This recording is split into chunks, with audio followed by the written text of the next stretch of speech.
sa Tanzania.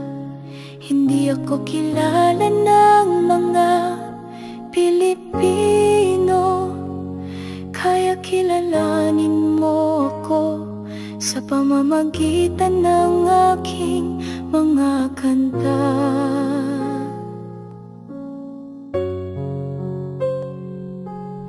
Mahilig talaga akong kumanta ng mga Filipino songs.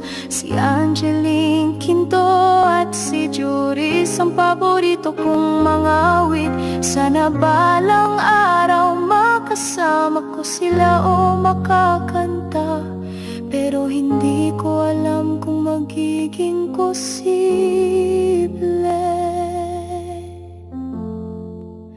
Sana may pakpak akong parang ibon para makakalipad ako hanggang sa Pilipinas. Sa pagtulog ko, napapanaginipan ko ang Maynila, at nabalitaan ko na napaka mapagbigay at mapagmahal na tao.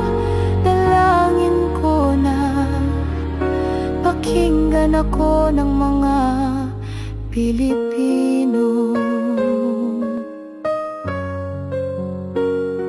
Alalahanin ang mahihina at mahihirap, mahilig tumulong sa isa't isa, pagkakaisa at kapayapaan ang pinakamagandang bagay sa kasalukuyang mundo.